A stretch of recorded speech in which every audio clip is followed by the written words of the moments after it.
ٹھیک ہے، آگے بڑھتے ہیں۔ اہل حدیث مکتبہ فکر اور احناف کا جو مکتبہ فکر ہے، خبر واحد کے متعلق دونوں میں کیا فرق ہے؟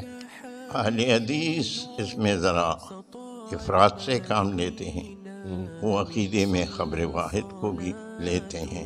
اگر اس کے مقابلے میں قرآن، تو وہ قرآن کی تعویل کرتے ہیں اور اسی خبر واحد کو لے لیتے ہیں۔ اور احناف اور احناف جو ہیں اس میں سر فہرست ہے، اس پر شبلی نعمانی نے بھی جو ہے سیرت النبی میں وہ شرائط لکھے ہیں کہ حدیث کے قبول کرنے کے کتنے شرائط۔ حدیث اگر اللہ کی کتاب کے موافق ہے یا اس کی توضیح میں ہے، اس کی تشریح میں ہے، وہ لے۔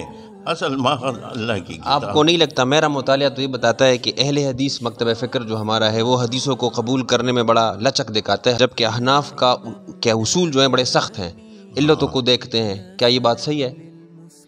یہ بات قرائن کو دیکھتے ہیں، خارجی قرائن کو دیکھتے ہیں احناف۔ یہ بات صحیح ہے، میں نے آپ کو بتا دیا کہ احناف جو ہیں امام ابو حنیفہ رحمہ اللہ کا بھی یہی موقف ہے کہ بھئی پہلے اللہ کی کتاب پڑھو، اور حدیث اگر اللہ کی کتاب کی توضیح میں ہے اس کو لو، اور اللہ کی کتاب کے خلاف ہے تو اس کو چھوڑو۔